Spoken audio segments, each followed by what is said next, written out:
ಚನ್ನಪಟ್ಟಣದ ಕರ್ನಾಟಕ ರಾಜ್ಯ ಪ್ರಾದೇಶಿಕ ಕುರುಬರ ಸಂಘದ ತಾಲೂಕು ಶಾಖೆಯಿಂದ ಕ್ರಾಂತಿವೀರ ಸಂಗೊಳ್ಳಿ ರಾಯಣ್ಣ ಜಯಂತಿಯನ್ನು ಅದ್ದೂರಿಯಾಗಿ ಆಚರಿಸಲಾಯಿತು.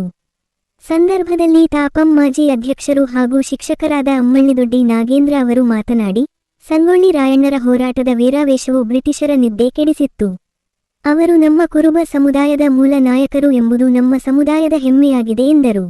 ಸಮುದಾಯದ ಹಿರಿಯ ಮುಖಂಡ ಹನಿಯೂರು ಶಿವಬೀರಯ್ಯ ಮಾತನಾಡಿ, ನಮ್ಮ ಸಮುದಾಯ ಆರ್ಥಿಕವಾಗಿ, ಸಾಮಾಜಿಕವಾಗಿ, ರಾಜಕೀಯವಾಗಿ ಹಿಂದುಳಿದಿದ್ದು, ನಮ್ಮಲ್ಲಿ ಸಂಘಟನೆಯ ಕೊರತೆ ಇದ್ದು, ಮುಂದಾದರೂ ಒಟ್ಟಾಗಿ ಸಮುದಾಯದ ಸಂಘಟನೆಗೆ ಶ್ರಮಿಸೋಣ ಎಂದರು.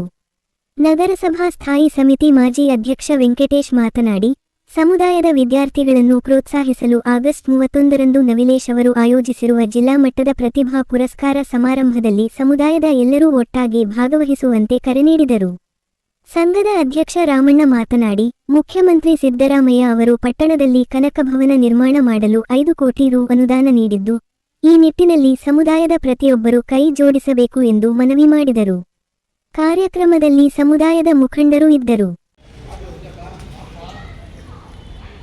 ವೀರಯೋಧ ಸಂಗೊಳ್ಳಿ ರಾಯಣ್ಣನಿಗೆ, ವೀರಯೋಧ ಸಂಗೊಳ್ಳಿ ರಾಯಣ್ಣನಿಗೆ, ವೀರಯೋಧ ಸಂಗೊಳ್ಳಿ ರಾಯಣ್ಣನಿಗೆ. ಬೋಲೋ ಭಾರತ್ ಮಾತಾ ಕಿ ಜೈ, ಬೋಲೋ ಭಾರತ್ ಮಾತಾ ಕಿ ಜೈ. ನಂದಗಡ ಅಂತ ಪ್ರದೇಶದಲ್ಲಿ ನಂದಗಡದಲ್ಲಿ ಒಂದು ಸ್ಮಾರಕವನ್ನು ಮಾಡಿದ್ದಾರೆ. ಬೆಳಗಾಂ ಜಿಲ್ಲೆ ಖಾನಾಪುರ ತಾಲೂಕು ನಂದಗಡ. ಆ ನಂದಗಡದಲ್ಲಿ ಇತ್ತೀಚಿನ ದಿನಗಳಲ್ಲಿ ಮೊನ್ನೆ ಸಿದ್ದರಾಮಯ್ಯ ಸಾಹೇಬರು ಮುಖ್ಯಮಂತ್ರಿ ಆದಮೇಲೆ ಕೋಟ್ಯಾಂತರ ರೂಪಾಯಿ ಹಣ ಕೊಟ್ಟು ಅಲ್ಲಿ ಸೈನಿಕ ಶಾಲೆ ಮಾಡಿದ್ದಾರೆ.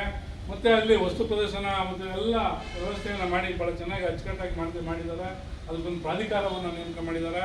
ಹಾಗಾಗಿ ಇವತ್ತು ವೀರ ಶೂರ ಧೀರ ಅಂತ ಅನ್ನುವಂಥ ಯಾವುದಾದ್ರೂ ಇದ್ದರೆ ಅಂತ ಒಂದು ಅಂಥವ್ರಿಗೆ ಶೌರ್ಯ ಪ್ರಶಸ್ತಿಯನ್ನು ಕೊಡಬೇಕು ಅಂತೇಳಿ ಸಂಗೊಳ್ಳಿ ರಾಯಣ್ಣ ಹೆಸರಲ್ಲೂ ಸಹಿತ ಇವತ್ತು ಪ್ರಶಸ್ತಿಯನ್ನು ಕೊಡುವಂಥ ಇದನ್ನು ಇವತ್ತು ನಾವು ನೋಡ್ತೇವೆ.